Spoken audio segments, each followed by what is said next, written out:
മഹാഭാരതത്തിലെ ധർമ്മത്തിന്റെ ജീവിക്കുന്ന പ്രതീകം. പാണ്ഡവരെയും കൗരവരെയും നയിച്ച മഹാജ്ഞാനി. അദ്ദേഹം ആരാണ്? അതെ, നീതിയുടെ ആൾരൂപമായ വിതുരൻ. മുൻ ജന്മത്തിൽ അദ്ദേഹം യമദേവന്റെ തന്നെ ഭാഗമായിരുന്നു. എന്നാൽ ഈ ജന്മത്തിൽ അദ്ദേഹം എങ്ങനെയാണ് ജനിച്ചതെന്ന് നിങ്ങൾക്കറിയാമോ? ഒരു ദാസിയുടെ മകനായി.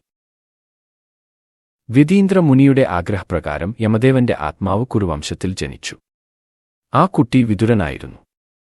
എന്നാൽ അദ്ദേഹം ഒരു ദാസിയുടെ മകനായതിനാൽ അയാൾക്ക് രാജകീയ അവകാശങ്ങൾ ഒന്നും തന്നെ ലഭിച്ചില്ല. കൗരവരും പാണ്ഡവരും ഏറ്റുമുട്ടിയപ്പോൾ ധൃതരാഷ്ട്രരുടെ മുന്നിൽ ഒരു ശബ്ദം ഉയർന്നു. ആരും കേൾക്കാത്ത സത്യത്തിന്റെ ശബ്ദം. അത് വിതുരന്റെ ശബ്ദമായിരുന്നു. വിതുരൻ പറഞ്ഞു, ധർമ്മം നഷ്ടപ്പെടുമ്പോൾ രാജ്യങ്ങൾ ഉന്മൂലനം ചെയ്യപ്പെടും. പക്ഷേ ആരും കേട്ടില്ല. കൃഷ്ണൻ ധർമ്മത്തെ ഏറ്റവും കൂടുതൽ ആദരിച്ചത് ആരിലായിരുന്നു?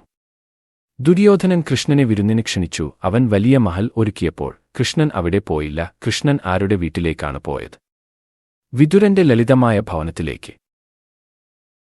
കൃഷ്ണൻ പറഞ്ഞു, സമ്പത്തല്ല, മറിച്ച് ഒരാളുടെ ഹൃദയത്തിന്റെ ആഴമാണ് യഥാർത്ഥ സമ്പത്ത്. വിതുരൻ യുദ്ധത്തിൽ പങ്കെടുത്തിരുന്നെങ്കിൽ, അദ്ദേഹം പാണ്ഡവരുടെ പക്ഷം ചേർന്നിരുന്നെങ്കിൽ, അവർക്ക് മറ്റൊരു കൃഷ്ണനെ കിട്ടിയേനെ. കൗരവരുടെ പക്ഷം ചേർന്നിരുന്നെങ്കിൽ ധൃതരാഷ്ട്രർ നല്ല തീരുമാനങ്ങൾ എടുക്കുമായിരുന്നു. പക്ഷേ അദ്ദേഹം പക്ഷം പിടിച്ചില്ല. അദ്ദേഹം യുദ്ധത്തിൽ പങ്കെടുത്തില്ല. കാരണം യുദ്ധം ഇരുപക്ഷത്തെയും നശിപ്പിക്കുമെന്ന് അവനറിയാമായിരുന്നു. വിതുരൻ. അദ്ദേഹം ഒരു സേവകന്റെ മകനായി ജനിച്ചു.